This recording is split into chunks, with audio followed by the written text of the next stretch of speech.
आज नगरपालिकेची मतमोजणी झालेली आहे।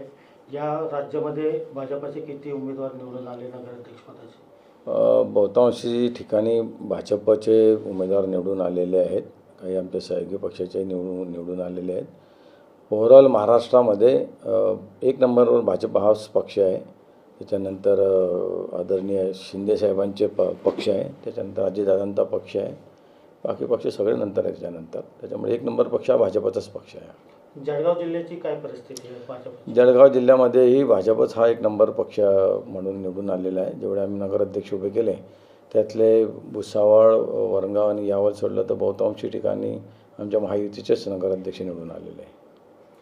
भुसावळमध्ये आपली पत्नी हे उमेदवारीसाठी उभे होते, ते पराभव झालेले आहे, काय बोलणार याविषयी? नाही, ते आता लोकांचा कौल भुसावळकरांना जे मान्य होतं, संतोष चौधरींच्या हातात त्यांना सत्ता द्यायची होती, ते भुसावळकरांनी केलं, ते आता पराभव मान्य आहे मला। दुसरा आपले जे वरणगावचे जे भाजपचे जे उमेदवार होते, बंडखोरी केली त्यांनी आणि अपक्षमधून निवडून आलेले सुनील काळे याबद्दल सांगा। तिथेही बघा तुम्ही की 21 पैकी 15 सीट या भारतीय जनता पार्टीच्या निवडून आल्या, पण नगराध्यक्ष अपक्ष जे होते ते निवडून आलेले आहे। आता तिथेही मताचं ध्रुवीकरण जर पाहिलं तर थोडं अनपेक्षित होतं तिथलंही आणि भुसावळचंही, परंतु जे घडलं ते मान्य आहे आम्हाला।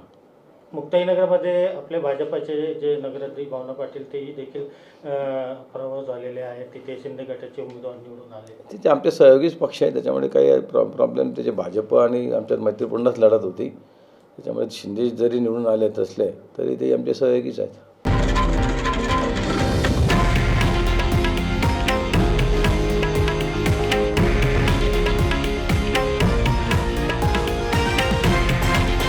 हे आहे देशातील नंबर 1 न्यूज नेटवर्क आणि आपण पाहत आहात TV9 मराठी, एकमेव।